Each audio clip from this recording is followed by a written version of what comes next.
आज की वीडियो में मैं आपको ये बताने वाला हूँ कि कैसे आप अपने इनवॉइस के बैकएंड डेटा पे एक सर्च बटन को क्रिएट करा सकते हैं और उसकी हेल्प से अपने डेटा को आप अपने डेटा को फ़िल्टर कर सकते हैं। जस्ट लाइक कि आपने आइटम, आपके नेम, रीजन, इनवॉइस नंबर, किसी भी तरीके से आप उस डेटा को आप उस सर्च करें और वो फैच होके आ जाए।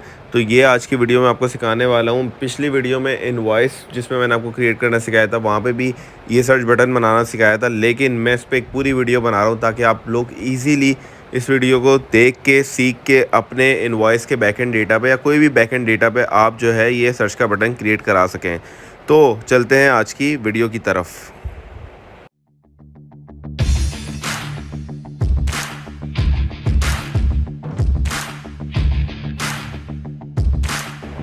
अस्सलाम वालेकुम टू ऑल ऑफ़ यू। आज की वीडियो में मैं आपको सिखाने वाला हूँ कि कैसे आप लोग अपने किसी भी डेटा के अंदर, स्पेशली जिन लोगों का इनवॉइस का डेटा जो है बैकएंड पे सेव हो रहा होता है, उसके अंदर आप लोग कैसे एक सर्च का बटन क्रिएट करा सकते हैं ताकि आपकी जितनी भी पुरानी एंट्रीज़ हों वो आपको फ़िल्टर करके दिखा दे और उसके अकॉर्डिंगली वो फैच कर दे डेटा। तो मैं दूसरी शीट पे गया हूँ।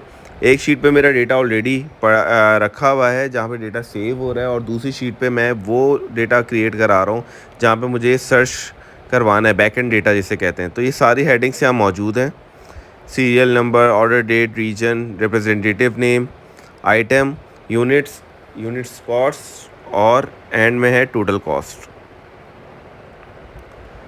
तो अब हम चलते हैं यहाँ पे कि हमने 3 सेल्स को मर्ज कर लिया। 3 सेल्स को मर्ज करके मैंने एक जगह पे उसको रिप्रेजेंटेटिव नेम, रीजन और आइटम का जो है वो मैं ड्रॉप डाउन उसको क्रिएट करवा दूंगा ताकि हम किसी भी बेसिस पे चाहें तो अपने डेटा को सर्च कर सकें। डेटा के अंदर गया मैं, डेटा वैलिडेशन सेलेक्ट किया, और जो ये मेरा फर्स्ट वाला सेल है जिसको मैंने मर्ज किया था, इसको मैंने लिस्ट क्रिएट करवा के मुझे 3 चीज़ें, रीजन, रिप्रेजेंटेटिव नेम और आइटम, इसका सिर्फ डेटा वैलिडेशन चाहिए। तो मैंने इसको सेलेक्ट करके एक ड्रॉप डाउन क्रिएट करवा लिया। तो अब आप ये देखें तीनों का ड्रॉप डाउन क्रिएट हो चुका है। इसको मैं थोड़ा सा फॉर्मेटिंग कर देता हूँ इसकी,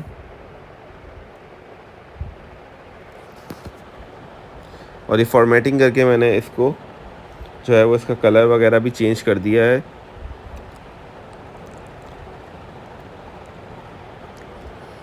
अब नेक्स्ट काम हमारा है कि हम इधर ही एक जो है वो बटन भी क्रिएट करवा दें।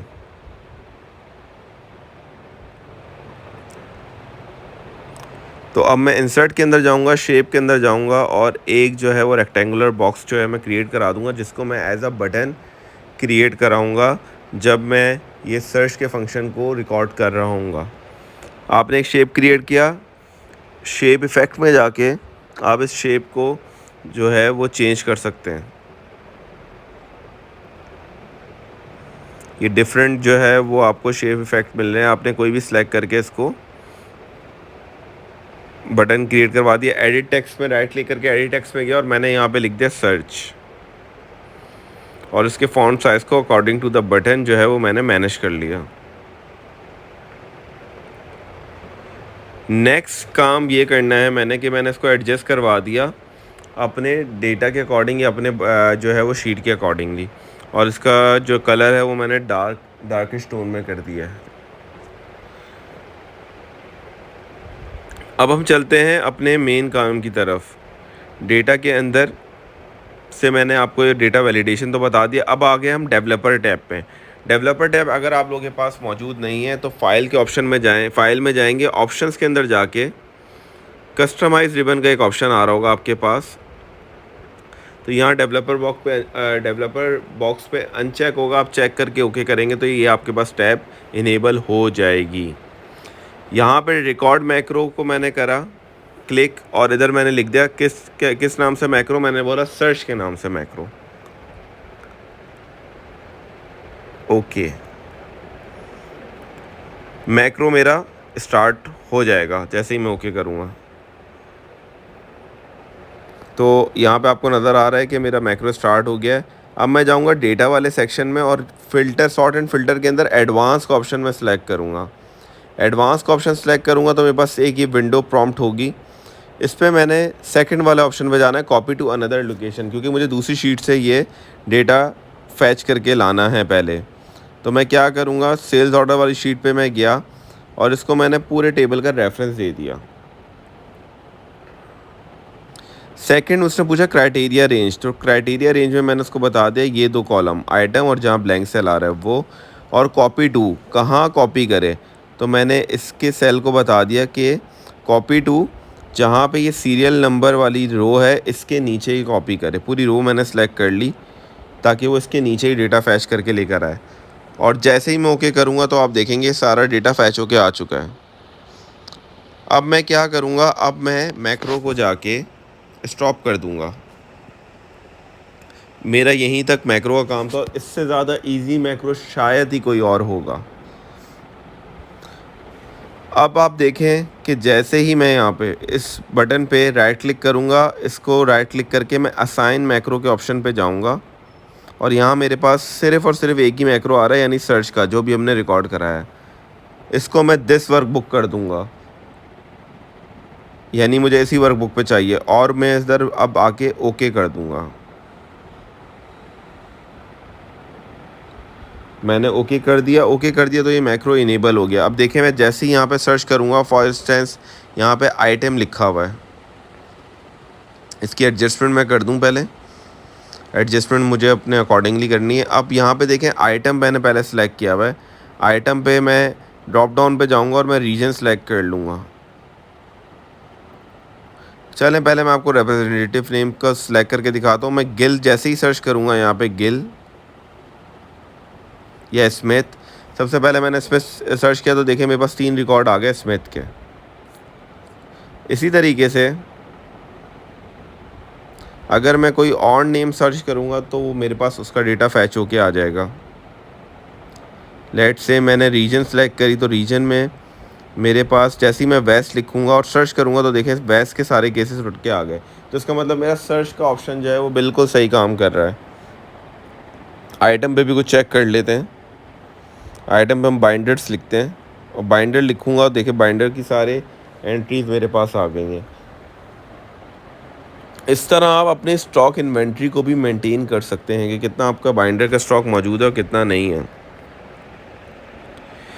अब जो हम नेक्स्ट स्टेप लेंगे, ये तो हमारे पास डेटा आ गया, लेकिन एक समरी भी आनी चाहिए कि किस क्लाइंट को हमने कितना ऑर्डर दिया है, कितने पैसों का ऑर्डर दिया है, कब कब दिया है, तो एक ये समरी भी आनी चाहिए। तो अब हम क्या करेंगे, ये आपको सामने नज़र आ रहा होगा, ये मैंने साइड पे ही कुछ बॉक्सेस बनाए, जिसमें से एक जगह तो मैंने लिख दिया रिप्रेजेंटेटिव नेम, रीजन या आइटम। स्लैश कर करके लिखा है, इसका मतलब यही है कि इनमें से कोई भी चीज़ हो तो वो यहाँ पे डेटा फैच कर लाए। ठीक है, इसकी डेटा की इस हेडर की भी मैंने थोड़ी सी फॉर्मेटिंग कर दी।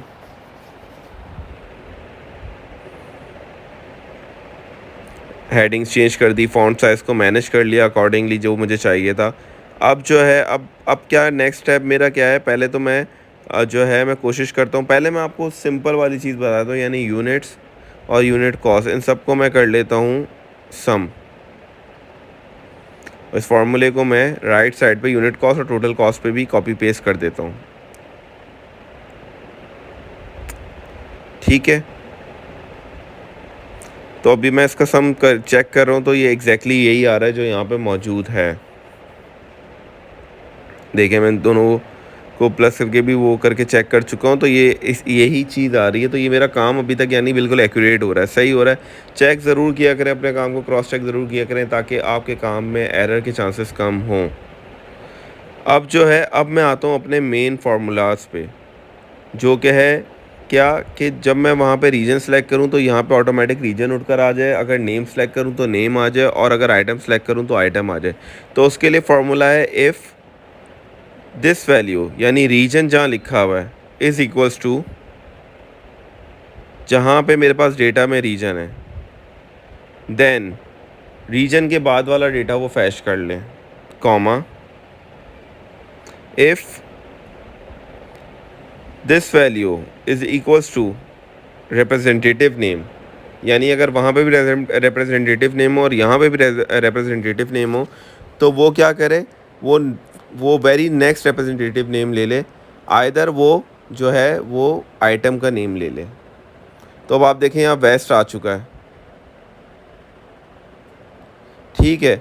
अब अगर मैं इसको वेस्ट की जगह किसी और तरीके से सर्च करता हूँ तो आप देखें कि वेस्ट के अलावा क्या क्या आ सकता है। यहाँ पे आना कंपलसरी है, यानी वेस्ट में हमारे पास इतने ही यूनिट सोल्ड हुए, यूनिट कॉस्ट ये थी और टोटल कॉस्ट हमारी ये आई। अब इसी जगह पे मैं अगर लिख देता हूँ ईस्ट और सर्च करता हूँ तो देखें ईस्ट का टोटल आ गया, ईस्ट की टोटल अमाउंट आ गई, टोटल कॉस्ट आ गई। इसी तरीके से अगर मैं रीजन की जगह यहाँ पे आइटम सेलेक्ट करता हूँ और मैं आइटम पे बाइंडर्स लिख देता हूँ और सर्च करता हूँ तो अब आप देखें सारी बाइंडर्स की एंट्री आ गई है, बाइंडर्स के यूनिट आ गए हैं, यूनिट कॉस्ट आ गई है।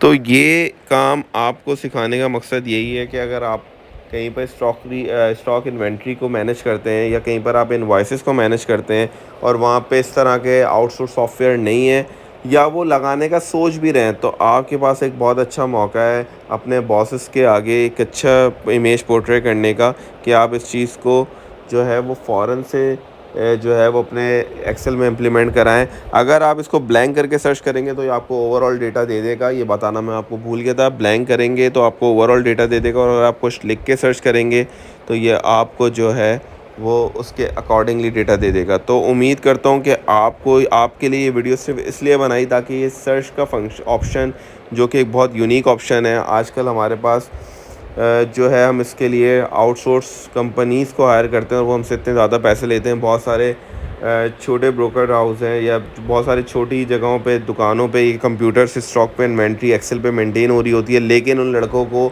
या उन दुकानदारों को इस चीज़ की नॉलेज नहीं है, तो वो इस चीज़ से बहुत फ़ायदा उठा सकते हैं। उम्मीद करता हूँ कि आपको ये वीडियो पसंद आई होगी। अगर वीडियो पसंद आई है तो प्लीज़ मेरे चैनल को सब्सक्राइब करें, लाइक करें, फ्रेंड्स के साथ अपने वीडियो को शेयर ज़रूर करें ताकि अगर उन तक ये नॉलेज कहीं लैक हो रही है तो वो पहुंच जाए और वो इस चीज़ को ज़रूर ज़रूर ज़रूर अप्लाई करें और हमें बताएं कि यार वाकई ये बहुत बेस्ट चीज़ है। तो मिलते हैं आप लोगों से किसी और नए कंटेंट के साथ, किसी नई वीडियो के साथ, आप तक नॉलेज को पहुंचाने की कोशिश करेंगे। टिल देन, अल्लाह हाफ़िज़।